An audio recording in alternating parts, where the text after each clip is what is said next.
مختلف چیزوں پر غور کرنے کا جذبہ یہ اللہ تعالیٰ نے ہمارے اندر خود سے رکھا ہوا ہے، اور اسی وجہ سے قرآن مجید میں بھی اس طرح کی آیات ہمیں نظر آتی ہیں۔ اللہ رب العزت فرماتے ہیں کہ هل يستوي الذين يعلمون والذين لا يعلمون، کیا وہ جو نہیں جانتے اور وہ جو جانتے ہیں دونوں برابر ہو سکتے ہیں؟ کبھی اللہ نے کہا هل يستوي الأعمى والبصير، کیا اندھا اور دیکھنے والا دونوں برابر ہو سکتے ہیں؟ کبھی کہا کہ کیا دھوپ اور سایہ برابر ہو سکتے ہیں؟ کبھی فرمایا کہ کیا رات اور دن برابر ہو سکتے ہیں؟ اس طرح مختلف چیزوں کو کمپیریزن کرنے کا ہمیں ایک گویا کہ توجہ دلائی کہ تمہیں اپنی زندگی میں جو کمپیئر کرنا ہے تو ان چیزوں کے بارے میں بھی سوچنا ہے۔ اقبال نے بھی دو پرندوں کا ذکر کیا، ایک شاہین اور ایک کرگس۔ کرگس ایک ایسا پرندہ ہے جو اگرچہ بلند پرواز ہے، دور دراز کی مسافتیں وہ طے کرتا ہے اور سینکڑوں ہزاروں کلومیٹر کی وہ سفر کرتا رہتا ہے، لیکن جب وہ زمین کی طرف دیکھتا ہے تو ہمیشہ مردار دیکھتا ہے، مردار تلاش کرتا ہے، مرے ہوئے جانور، اور پھر وہاں سے وہ اپنا رزق، اپنی خوراک حاصل کرتا ہے۔ ایک بدبودار پرندہ اور ایک انتہائی مکروہ قسم کا کہ آپ اسے دیکھیں تو کم از کم کوئی بھی شخص اس گدھ کو اپنے لیے پسندیدہ پرندے کے طور پر پسند نہ کرے، اس کی شکل و شباہت کے اعتبار سے بھی اور اس کے کردار اور شخصیت کے اعتبار سے بھی۔ گندگی پسند، مردار کھانے والا اور اس طرح کے دیگر کام وہ کرتا ہے۔ اس کے مقابلے میں شاہین، اقبال نے اس کو اپنے لیے پسند کیا، جو بلند پرواز تو ہے لیکن ہمیشہ ایسے مقامات پر ڈیرا بناتا ہے جو انتہائی خوشگوار، بلند و بالا پہاڑیاں، جیسے ابھی ایک نوجوان نے کچھ دیر پہلے نظم پڑھی تھی اقبال کے خواب کی صورت میں، وہ جو وادیوں میں اور چٹانوں میں اور چشموں کے درمیان میں رہنا پسند کرتا ہے، تو اقبال ایسی خوبصورت وادیوں میں خود بھی گھوما کرتا تھا اور اس کا پسندیدہ شاہین بھی انہی علاقوں میں رہتا ہے۔ اور شاہین کی دوسری بڑی خوبی کہ اپنا شکار خود کرتا ہے، اور اقبال نے یہ والا میسج کئی اور بھی مقامات پر دیا، اپنی دنیا آپ پیدا کر اگر زندوں میں ہے، یعنی دوسروں کی بنائی ہوئی چیزوں پر اعتماد کرنا اور اسے استعمال کرنا اس اجازت ہے، لیکن زیادہ بہتر یہ ہے کہ اپنی دنیا خود سے تخلیق کی جائے۔ تو اس اعتبار سے یہ شاہین اور کرگس دو شخصیات، دو کردار اور دو مثالیں ہیں جس کی بنا پر ہم انسان ان دونوں میں سے کسی ایک رویے کو، کسی ایک شخصیت کو اختیار کر سکتے ہیں۔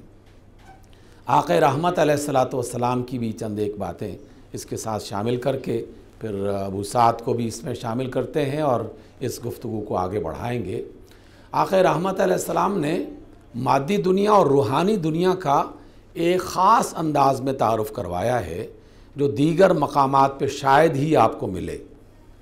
مثلا ہم سب جانتے ہیں کہ جھوٹ بری چیز ہے اور گالی دینا بری چیز ہے، چوری کرنا بری چیز ہے، قتل و غارت گری اور فساد مچانا بری چیز ہے، لیکن رسول اللہ صلی اللہ علیہ وسلم نے اس برائی کو بدبو کے ساتھ مشابہت دیتے ہوئے اس کا تعارف کروایا۔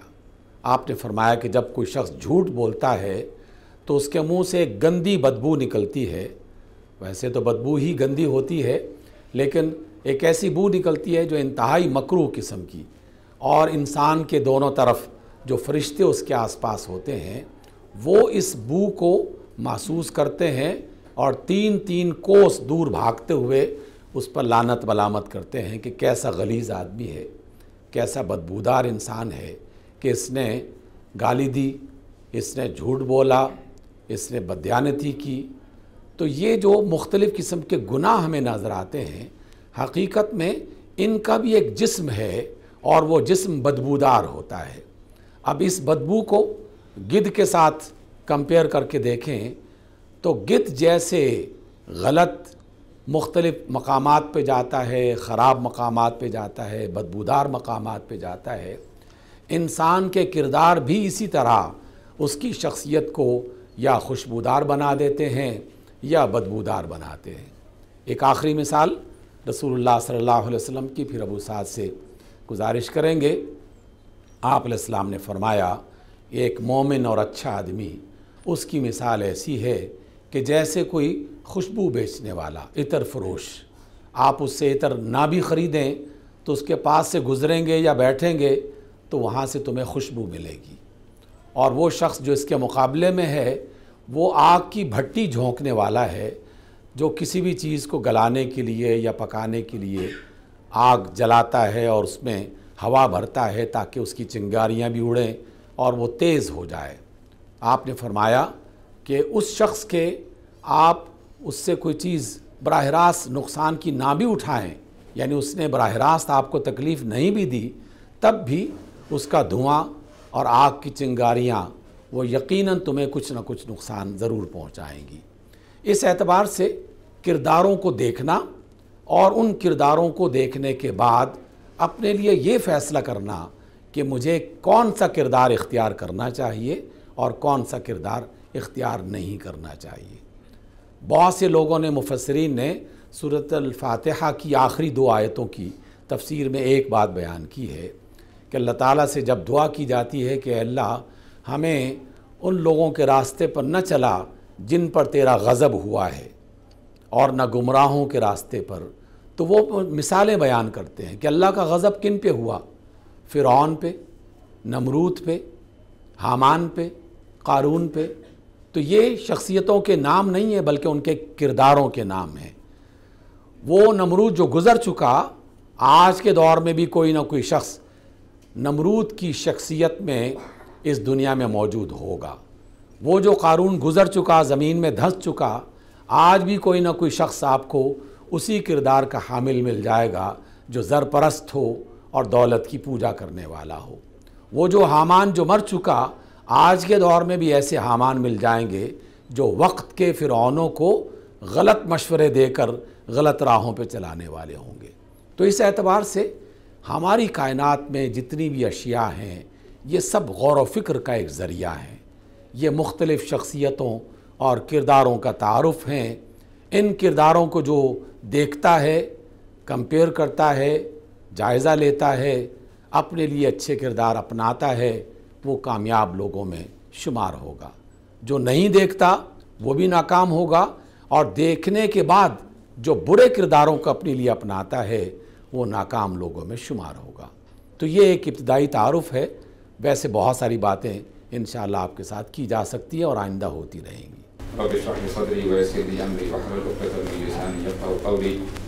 Before I say anything, mashallah, sir کی اردو بڑی ایکسلنٹ ہے, he is very articulate. تو میرا نہیں خیال I would match his speech.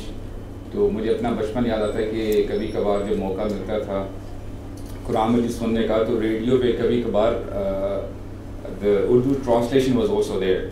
تو ان کی آواز بڑی ریزمبل کرتی ماشاءاللہ, لیکن ان سے جب بات ہوئی تھی تو انہوں نے یہ بھی بتایا کہ یہ بھی ماشاءاللہ اردو کا ترجمہ کر چکے ہیں اور ان کے بھی ریڈیو میں ماشاءاللہ چلتا ہے. اللہ تعالیٰ مزید برکت عطا فرمائے اور ان کے لیے جنت میں جانے کا باعث بنے.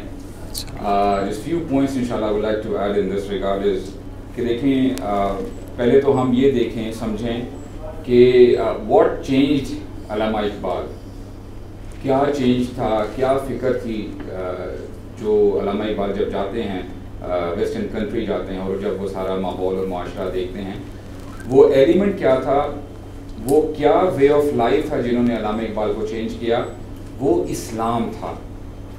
اور آپ دیکھیں جو بھی آپ ان کی پوئٹری اگر آپ پونڈر کرتے ہیں, ریفلیکٹ کرتے ہیں, تو آپ کو پتہ چلتا ہے کہ شاہین, the vulture and the eagle, falcon کے بارے میں جب ہم نے بات کی ہے کہ دیکھیں فالکن جب اپنے پرے پہ اٹیک کرتا ہے تو وہ اس کا پرے جو ہوتا ہے, اس کا شکار, وہ زندہ ہوتا ہے, مردہ پہ کبھی وہ اٹیک نہیں کرتا اور اس کو کھانا پسند نہیں کرتا.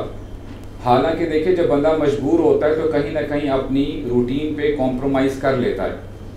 تو یہاں سے آپ کو پتہ چلتا ہے کہ شاہین کی یہ ڈیڈیکیشن ہے اور یہ ریفلیکٹ کرتی ہے نبی کریم صلی اللہ علیہ وسلم کی زندگی سے بھی کہ جب آپ صلی اللہ علیہ وسلم جب دین کی دعوت آپ نے دینا شروع کی، وہی لوگ تھے، وہی ریلیٹیوز تھے، پہلے آپ کو جو صادق الامین کہا کرتے تھے اور پھر آپ کو نیگیٹو ریمارکس کے ساتھ پکارنے لگے، یہاں تک کہ many a times the uncles and the relatives of Prophet صلی اللہ علیہ وسلم they became physical. یعنی they even, it's very hard for me to pronounce, they used to slap even, they even punched him.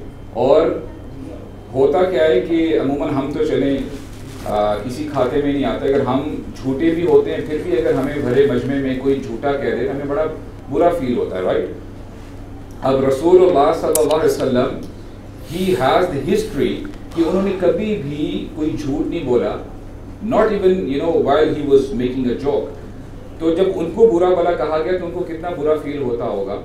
اور جب دین کی دعوت انہوں نے سٹارٹ کی، دیکھیں ہی ڈیڈ ناٹ کمپرومائز، یہاں تک کہ اتنا کچھ ان کو ٹارچر کیا جاتا رہا، ان کے صحابہ کرام کو بھی ان کو اذیت دی جاتی رہی. خباب بن عرب کا واقعہ آپ کے سامنے ہے کہ he was told to take off his shirt and lay down on the burning coals. جلتے ہوئے کوئلوں پہ ان کو لٹا دیا گیا. اور پھر خباب کہتے ہیں کہ کوئلوں کو کسی چیز نے ٹھنڈا نہیں کیا سوائے میرے فلیش نے اور میرے فیٹ نے، میری چربی نے. تو یہ حالات تھے. اب ہوتا کیا ہے کہ یہ مشرکین مکہ the leaders of the pagans یہ جو لیڈرز تھے یہ آتے ہیں ابو طالب کے پاس، کہتے ہیں کہ آپ کے جو بھتیجے ہیں ہمیں بڑا تنگ کرتے ہیں، ہمارے خداؤں کو برا بلا کہتے ہیں. تو ابو طالب he was weak at that time, he was on the bed. اور پھر رسول اللہ صلی اللہ علیہ وسلم آتے ہیں آپ کی بیمار پرسی کرنے کے لیے اور پھر کہتے ہیں اے میرے بھتیجے یہ کیا آپ کے لیے کمپلین لے کے آئے ہیں، what is it؟ تو رسول اللہ صلی اللہ علیہ وسلم کہتے ہیں چچا جان میں تو ان کو ایک کلمہ کی طرف بلاتا ہوں، اگر یہ کلمہ کہہ دیں گے تو یہ پورے عرب پہ ان کا کنٹرول ہو جائے گا، اور یہاں تک کہ جو دوسرے لوگ ہیں ان کو ٹیکس دیں گے، جزیہ دیں گے. And when he asked what is that کلمہ he said لا الہ الا اللہ. They have to come to this term. ان کو اس اسٹیٹمنٹ کو فالو کرنا ہے. یہ انہوں نے کہا ہی تھا کہ سارے مشرکین مکہ جو لیڈرز ہوتے ہیں کھڑے ہوتے ہیں، کہتے ہیں کہ اجعل الآلہۃ الہا واحدا، کہ اس شخص نے تمام خداؤں کو چھوڑ کے ایک ہی خدا بنا دیا. اور پھر مزید جب ابو طالب ویک ہو جاتے ہیں، now he knows that I'm about to leave the world، اور پھر بلاتے ہیں پرسنلی رسول اللہ صلی اللہ علیہ وسلم کو، کہتے ہیں اے میرے بھتیجے اب میرے سے اور نہیں بن پائے گی، میں آپ کو پروٹیکشن نہیں دے سکوں گا، تو try to compromise a bit، کچھ نہ کچھ تو آپ کمپرومائز کریں. اور آپ دیکھیں رسول اللہ کا جواب آپ سنیں، کہتے ہیں اے چچا جان اگر یہ لوگ میرے دائنے ہاتھ میں سورج رکھ دیں اور بائیں ہاتھ میں چاند رکھ دیں، میں تب بھی اس میسج کو نہیں چھوڑوں گا یہاں تک کہ میں اسٹرائیو کرتا رہوں، اسٹرگل کرتا رہوں اور اللہ تعالیٰ اس دین کو غالب کر دے، اور perhaps I will die in this cause. I don't care about the results. I can't compromise on this. اور پھر آپ کو پتہ ہے کہ جب ابو طالب فوت ہو جاتے ہیں، اس دنیا سے چلے جاتے ہیں، تو اب now these pagans they are planning to kill رسول اللہ صلی اللہ علیہ وسلم. یہاں تک کہ حالات اتنے بگڑ جاتے ہیں، he had to travel, he had to migrate to Taif, اور طائف میں کیا ہوتا ہے you already know it. تو وہاں سے پھر واپس آتے ہیں، یہاں تک کہ اپنے ہی شہر میں he took the protection، وہاں پر ہی لوکل بندے کی پروٹیکشن لیتے ہیں تاکہ ان کو کوئی اذیت نہ پہنچا سکے. And in that precise moment what happens is one of the tribe they come، آتے ہیں اور کہتے ہیں کہ میٹنگ کرتے ہیں، بنو ربیعہ عراق کا ایک قبیلہ ہے. تو رسول اللہ اپنا کیس پریزنٹ کرتے ہیں، کہتے ہیں کہ دس از اسلام، آپ کو اس طریقے سے اسلام کو پروٹیکٹ کرنا ہے، اور اپنی ساری کنڈیشن سامنے رکھتے ہیں. اب بنو ربیعہ کہتے ہیں کہ ٹھیک ہے یا رسول اللہ we will protect you but we also have one condition, and that condition is once you leave this world you have to transfer all the authority to us, پھر ہم سنبھالیں گے آپ کی سلطنت. اور آپ کو پتہ ہے کہ اس دنیا میں ہم دیکھتے ہیں کہ whenever a person is very desperate تو کہیں نہ کہیں وہ اپنے پرنسپلز پہ نہ کمپرومائز کر لیتا ہے کہ کوئی مسئلہ نہیں ہے، ابھی ہم تھوڑا سا گیو اینڈ ٹیک والا معاملہ کر لیتے ہیں، ہاں جب مجھے طاقت ملے گی یا جب میرے حالات ٹھیک ہو جائیں گے تب میں ٹھیک ہے اس کو اپنے ٹرمز پہ لے کے آؤں گا، right? This is how we think, تاکہ اس وقت کو تو گزارے ہم. But in that particular moment even رسول اللہ صلی اللہ علیہ وسلم ہی ریفیوز دی آفر. کہتے ہیں ان الارض للہ یورثها من یشاء، کہ یہ زمین اللہ کی ہے، جسے چاہتے ہیں اللہ تعالیٰ عطا کریں گے. اور پھر ہوتا کیا ہے کہ دوبارہ ایک اور قبیلہ آتا ہے, کہتے ہیں کہ جب رسول اللہ اپنی بات سامنے رکھتے ہیں تو یہ لوگ بھی اپنی کنڈیشن سامنے رکھتے ہیں, کہتے ہیں یا رسول اللہ okay we will protect you but we will protect you only from the Arabs. As far as the Persian Empire is concerned, it's very tough for us. ہم ان سے کیسے پنگا لے سکتے ہیں, وہ تو ہمارا قیمہ بنا دیں گے, ہمارے بچوں کو جو ہے وہ مار دیں گے, ہم یہ جو ہے برداشت نہیں کر سکتے. تو رسول اللہ صلی اللہ علیہ وسلم چاہتے تو کمپرومائز کر سکتے تھے. وہی شاہین والی بات ہے نا, جب پرابلم آتی ہے, بھوک لگی ہے, تو مردار کو بھی آپ کھا سکتے ہیں, right. I mean if you think you know in the perspective of the eagle, the falcon. لیکن رسول اللہ صلی اللہ علیہ وسلم نے اس آفر کو بھی ریجیکٹ کیا, کہتے ہیں یہ وہ امر ہے کہ اس کو ہر لحاظ سے پروٹیکٹ کرنا ہے. And then what happens is finally the Ansar comes, جو اوس اور خزرج کے قبیلے ہیں, مدینہ سے آتے ہیں اور رسول اللہ اپنی کنڈیشن سامنے رکھتے ہیں, ایک ایک کر کی کنڈیشن رکھ رہے ہیں. کہتے ہیں اے انصاریو, تم نے اسلام کو ایسے ہی پروٹیکٹ کرنا ہے جیسے تم اپنے بچوں کا خیال رکھتے ہو, جیسے تم اپنے بیوی بچوں کا خیال رکھتے ہو, اپنے گھر بار کا خیال رکھتے ہو, جیسے تم اپنے کھیتوں کا خیال رکھتے ہو. You take care of your property, your wealth, اپنے بچوں کا, اپنی جان مال سے زیادہ تم نے اسلام کو پروٹیکٹ کرنا ہے. And رسول اللہ, he is making the contract very clear. This is what you have to do. And what Ansar did was, they asked a very relevant question. They asked, Ya Rasul Allah, okay, this is your part of the bargain. What are we going to get from it? Very relevant, right? کہ ہمارے لیے کیا ہے اس میں, ہمارے لیے فائدے کی کیا بات ہے. رسول اللہ صلی اللہ علیہ وسلم, he gave a very brief answer. Perhaps it was a single word. And what would that be? کیا ملے گا؟ Paradise. You'll get Jannah. اب آپ دیکھیں یہ کانٹریکٹ کتنا کلیئر ہے, اور یہ آج ہم اس گیدرنگ میں ہم نے بھی یہ بات سنی ہے, یہ کانٹریکٹ ہمارے سامنے آ گیا ہے, اور یہ بات انصاری صحابہ نے بھی سنی تھی. Now everybody has to look into their hearts اور دیکھیں کہ آیا میں سیٹسفائیڈ ہوں اس کانٹریکٹ سے, am I satisfied with it, کہ ہمارے نبی نے جو ہمیں بتایا کہ تمہیں جنت ملے گی, تو ہمارا کیا خیال ہے, ہمارا کیا آؤٹ پٹ نکلتا ہے. اور انصاری صحابہ کا آپ جواب سنیے گا, they said ربح البیع یا رسول اللہ, what a profitable deal it is. اگر جان مال کھپا دینے سے اگر ہمیں جنت ملتی ہے, nothing like it, it's uncomparable. اور پھر دیکھیں جب آپ کا ایک ٹارگٹ ہوتا ہے, گول ہوتا ہے نا, you strive for it, you struggle for it. اور رسول اللہ صلی اللہ علیہ وسلم کی ساری زندگی اس حوالے سے یعنی ہمارے لیے نمونہ ہے. رسول اللہ صلی اللہ علیہ وسلم غزوہ خندق کے موقع پہ it's extremely cold اور شدید سردی ہے, صحابہ اکرام رسول اللہ نے کتنے دنوں سے کھانا نہیں کھایا ہوتا. رسول اللہ صلی اللہ علیہ وسلم رات کا وقت ہے, پیٹ پر بھوک کی وجہ سے پتھر باندھے ہیں, اور ساتھ ساتھ جو ہے ٹرنچ ڈگ کرتے جا رہے ہیں, کہتے ہیں یا اللہ اللہم لا عیش الا العیش الاخرہ, اے اللہ زندگی تو آخرت کی زندگی ہے, زندگی تو آخرت کی زندگی ہے. اور اسی حوالے سے جب عمر بن خطاب رضی اللہ عنہ once he entered the room of the Prophet صلی اللہ علیہ وسلم, تو رسول اللہ جب بیٹھتے ہیں he had the impressions of the mat on his back, اور عمر بن خطاب بھی دیکھ کے رونے لگ جاتے ہیں, یا رسول اللہ کیسر و کسرا کو جب ہم دیکھتے ہیں they are enjoying their lives, they have all the luxuries with them, and you انت رسول اللہ, آپ اللہ کے رسول ہیں, آپ اس حال میں ہیں. اب جواب سنیے گا, دیکھیں when you have the goal, جب آپ کو پتا ہے کہ یہ آپ کا گول ہے, you sacrifice for it. تو رسول اللہ نے کیا کہا, یبن خطاب اما ترضى ان تکون لهم الدنیا ولنا الآخرہ, کیا تم راضی نہیں ہو اس بات پہ کہ ان کے لیے تو یہ دنیا ہو اور ہمارے لیے آخرت ہو. اور پھر کہتے ہیں یبن خطاب افی شک انت, کیا تمہیں شک تو نہیں ہے, کہ تم کسی شک میں ڈاؤٹ میں تو نہیں پڑ گئے. اب یہی لائف سٹائل صحابہ اکرام کا بھی تھا. تو انشاءاللہ میں اپنی بات کو جو ہے اتنا پرولونگ نہیں کرتا. دیکھیں when you have a higher goal, جو آپ کے سامنے گول ہوتا ہے نا, you make sacrifice for that. Definitely اب آپ کے مثال کے طور پہ آپ جو یہاں پہ پڑھتے ہیں, آپ کسی نہ کسی مائنڈ سیٹ سے یہاں پہ آئے ہیں کہ اچھا یار اس کالج کی یا اس یونیورسٹی کی ڈگری اچھی ہے, if I finish this degree پھر مجھے فلاں جگہ میں جاب مل جائے گی, اور maybe I can have a good fortune, or perhaps I can have a good future.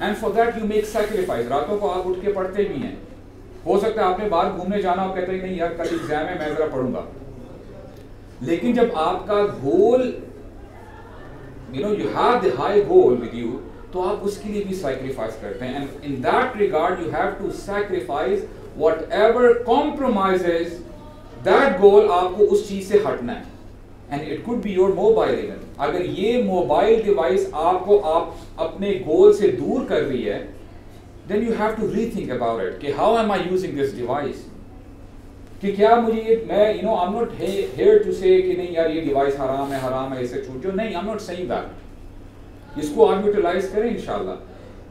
لیکن یہ دیکھیں آپ کہ میں نے اس کا استعمال کیسے کرنا ہے. And when we talk about this device, I talk about desires even, کہ آپ اپنی ڈیزائر دیکھیں کہ جب بھی اگر میری کوئی ایسی ڈیزائر ہے جو کہ کانٹراڈکٹ کرتی ہے, ٹکراتی ہے میرے گول کے ساتھ, then I have to leave it, because this is the critical decision I have to make, whether it is the haram relationship if anybody is in. تو یہ ساری چیزیں آپ نے کرنی ہے, then and only then you will be achieving that target انشاءاللہ. تو this is the right time, اور یہی اقبال رحمہ اللہ کا میسج تھا کہ do not fall for something which is pity. اور آپ دیکھیں آپ اپنے اندر وہ صلاحیت لے کے آئیں کہ آپ کی ایبسنس کو لوگ فیل کریں, کہ آپ ایسا نہ ہو کہ آپ کی یہاں پہ پریزنس اور ایبسنس برابر ہوں. ٹھیک ہے ایک بندہ تھا چلا گیا, پہلے زمین کے اوپر تھا اب زمین کے نیچے, what's the big deal, everybody comes and go. No, there should be some difference in you. Because when you say you are a Muslim, you are above the race, guys. You are Muslim. You have to have this conviction in you, inshallah. میں question سوال رکھوں گا کہ صحیح اور غلط کے بیچ میں جو یہ فرق ہے, یہ ہمیں کیسے پتہ چلے گا, ہم کس طرح سے اس کو جانیں گے؟ سر یعنی کہ ہمیں کیسے پتہ چلے گا کہ یہ چیز صحیح ہے, اس طرح سے ہمیں جانا ہے, زندگی اس طرح سے گزارنی ہے؟ اور سر ساتھ میں ہم یہ بھی جاننا چاہیں گے کہ اس کا فیصلہ کون کرے گا کہ کیا صحیح ہے کیا غلط ہے؟ پہلا طریقہ جو ہے وہ انسانی دنیا میں تجربہ ہے. جب سے انسان دنیا میں آیا ہے تجربے کر رہا ہے, کامیاب ہو جائے وہ دوسروں کے لیے مثال بن جاتا ہے. افراد اور معاشرے ان تجربوں سے گزر رہے ہیں. ہم سب بھی اپنی زندگی میں مختلف قسم کے تجربے کرتے رہتے ہیں. تو پہلا ایک سبب جو ہے وہ تلاش کرنے کا یا ذریعہ, وہ ان تجربوں پر غور کیا جائے کہ کس کا تجربہ زیادہ بہتر تھا, زیادہ کامیاب تھا. بہت ساری مثالیں دی جا سکتی ہیں, لیکن صرف ایک مثال جو ہماری دنیا میں, آپ پاکستان میں رہتے ہیں, یونیورسٹیاں اور اس جیسی بعض عمارتیں اور مقامات صاف ستھرے ایک سسٹمیٹک طریقے سے بنائے گئے, صفائی کا اہتمام کیا جاتا ہے. لیکن ہم سب جانتے ہیں کہ جیسے ہم اپنے ادارے سے باہر جاتے ہیں تو ہماری گلیاں, ہمارے گاؤں, ہمارے شہر, ہماری بستیاں, ہمارے آس پاس کے دیگر مقامات کس طرح کوڑے کرکٹ سے بھرے ہوتے ہیں. گندگی, غلاظت, بدبو, بہتا ہوا پانی, بے ہنگم ٹریفک, یہ سب چیزیں.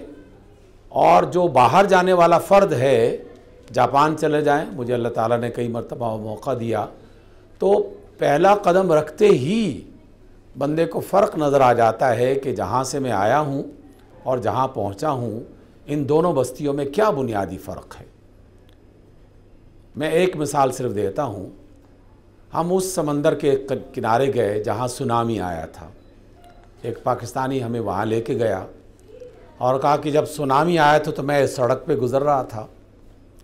سونامی کا مطلب کیا ہے, آپ تصور میں لے کے آئیے کہ ایک سمندر ہے بھپرا ہوا اور اس کی طوفانی موجیں جو ہیں وہ اس قدر تیز رفتار ہیں کہ بے شمار چیزوں کو اس نے اڑا کے رکھ دیا, زمین کے جزیروں کے نگل گئے.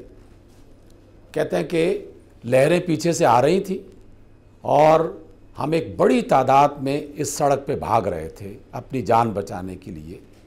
اس موقع پر بھی کوئی شخص جو جاپانی ہو اور اگر وہ سڑک کے دو کنارے ہیں, دو اطراف ہیں, اس کی دو لینز ہیں, تو اس میں اگر کوئی رائٹ لین پہ جا کے بھاگنا شروع کرتا تو دیگر لوگ اسے پکڑ کے اپنی لین میں لے آتے اور کہتے کہ یہ جانے والی لین ہے اور یہ بھاگنے والی لین ہے۔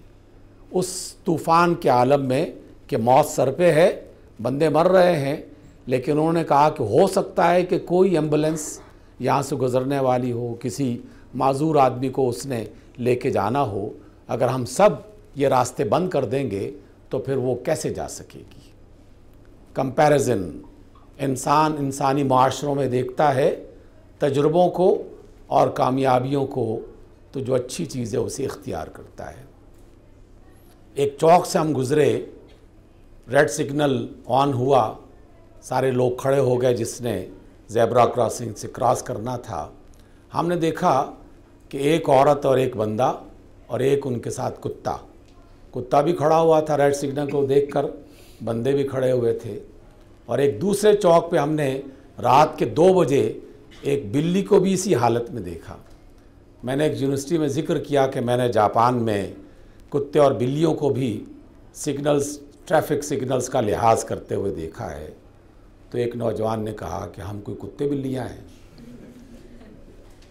دیکھنے کا انداز بدلا جا سکتا ہے اور بہتر بھی بنایا جا سکتا ہے۔ ابو سعد نے بھی یہی بات کہی۔ دوسرا طریقہ جو ہے ان تجربوں کے ساتھ وہ ہے کہ ہم بڑے لوگوں کی باتیں پڑھیں، جیسے ابو سعد نے رسول اللہ صلی اللہ علیہ وسلم کی مختلف باتیں بیان کی۔ تو آپ کی باتیں جب ہم دیکھتے ہیں تو اس میں ہمیں ایک دوسری تصویر نظر آتی ہے۔ بس ایک چھوٹی سی بات اس میں ذکر کر کے ابو سعد کی طرف منتقل کرتا ہوں دیگر سوالوں کے لیے۔ مدینہ منورہ میں آپ تشریف فرما تھے، اپنے دوستوں کے ساتھ، صحابہ کے ساتھ بات کر رہے تھے، تو مدینہ کی گلیوں میں ایک دیوانی عورت تھی جو ادھر ادھر گھومتی رہتی تھی۔ وہ اچانک اس مجلس میں آ گئی اور اس نے اللہ کے رسول کو دیکھا اور کہا کہ یا رسول اللہ، مجھے فلاں جگہ پہ جانا ہے، آپ مجھے وہ چھوڑ کے آئیں۔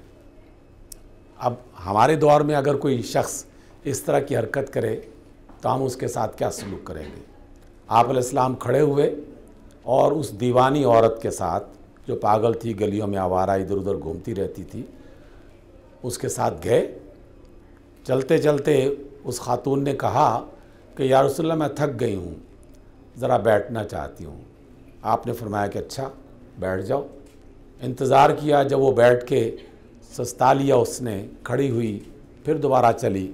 منزل مقصود پہ اللہ کے رسول پہنچا کے واپس آئے تو آپ کے صحابہ نے کہا یا رسول اللہ، یہ تو پاگل سی عورت ہے، ایسی گلیوں میں گھومتی رہتی ہے، آپ اس کی خاطر وہاں چلے گئے؟ تو آپ علیہ السلام نے فرمایا میں ان کا بھی رسول ہوں۔ یہ کریکٹر ہے، یہ کردار ہے، اور ہمارے کرداروں میں اس یونیورسٹی میں نہیں، کسی یونیورسٹی میں چلے جائیں، آپ بالکل اپنے انداز میں جا رہے ہیں، کوئی خاتون ہو یا کوئی مرد ہو، بے شمار لوگ آپ کے لباس پر تبصرہ کرنے والے، آپ کی چال ڈھال پہ تبصرہ کرنے والے، آپ کی شکل و شباہت پہ تبصرہ کرنے والے مل جائیں گے، اور اسے وہ عیب نہیں سمجھتے، اس لیے کہ ہمارا میڈیا یہی سکھاتا ہے کہ لوگوں پر تبصرہ کرنا اور اسے انجوائمنٹ کا ایک ذریعہ بنانا وہ اپنے لیے قابل فخر بتاتے ہیں، جبکہ رسول اللہ صلی اللہ علیہ وسلم نے ہمیں اس پاگل عورت کا احترام کرتے ہوئے انسانیت کا احترام کا یہ کردار عطا کیا۔ تو 2 طریقے میں نے بتائے، دنیا میں انسانوں نے جو تجربے کیے ان پر غور کر لیں تو چیزیں سمجھ میں آ جائیں گی، اور رسول اللہ صلی اللہ علیہ وسلم کا عمل اس پر غور کر لیں تو بات سمجھ میں آ جائے گی، اور اگر دونوں کا کریں تو بہت ہی اچھا ہے۔ ہمارے نبی فرماتے ہیں صلی اللہ علیہ وسلم I am leaving you on a path whose nights are brighter like the day، یعنی کمال کی حدیث ہے کہ میں تمہیں اس راستے پہ چھوڑ کے جا رہا ہوں کہ جس کی راتیں دن کی طرح روشن ہے، there is no confusion، سب کچھ کلیئر ہے۔ لیکن یہاں سے پتہ چلتا ہے کہ میری اور آپ کی پرائیورٹیز کیا ہیں، کہ میں دن میں اللہ کی کتاب کو کتنا ٹائم دیتا ہوں۔ جب حی علی الصلاح حی علی الفلاح کی آواز آتی ہے جہاں پہ مجھے بتایا جاتا ہے کہ یہی کامیابی ہے، میرا ریاکشن کیا ہے؟ آیا مجھے میرا پروجیکٹ زیادہ عزیز ہے، میری نیند زیادہ عزیز ہے، میری ہائرارکیز کیا ہیں؟ تو یہ انشاءاللہ جب ہم اپنے آپ کو سیٹ کر لیں گے, اپنے آپ کو ری وائر کریں گے, ری تھنک کریں گے, انشاءاللہ میں سمجھتا ہوں کہ everything will be fine. اور دیکھیں بے شمار ایگزامپلز ہیں جو سر نے بتائی ہیں کہ باہر کے ممالک میں نو ڈاؤٹ میں بھی ساری زندگی مڈل ایسٹ رہا ہوں, اور وہاں پہ سبحان اللہ کمال کی laws and rules and regulations ہیں. لیکن میں یہ سمجھتا ہوں کہ دیکھیں وہاں پہ لوگ اتنے سیدھے نہیں جتنا ہم سمجھ رہے ہیں. اگر وہاں پہ یہ لا کو ہٹا دیا جائے نا, پھر کانسیکوینسز ہو سکتا ہے پاکستان سے بھی وہ گئے گزرے ہوں. ان کو لوگوں کو رو کے رکھا ہی ان کے لا نے ہے. ہمارے ہاں المیہ یہ ہے کہ لا نہیں ہے, دیٹ از اے ریزن ہم گرین سگنل ہے, ریڈ سگنل ہے دیکھتے نہیں ہیں. تو انشاءاللہ میں یہ سمجھتا ہوں لا یعنی مضبوط ہے نہیں ہے, انشاءاللہ ہم اپنے کریکٹر سے ثابت کریں انشاءاللہ, بیکاز وی آر مسلمس. ہمیں اگر کوئی دوسرا بندہ نہیں دیکھ رہا تو اللہ تعالیٰ تو ہمیں دیکھ رہے ہیں نا. اللہ تعالیٰ نے تو ہمیں نارمز اور پورے جو ڈیکورم دیا ہوا ہے ہمارے سامنے کلیئر کٹ ہے انشاءاللہ.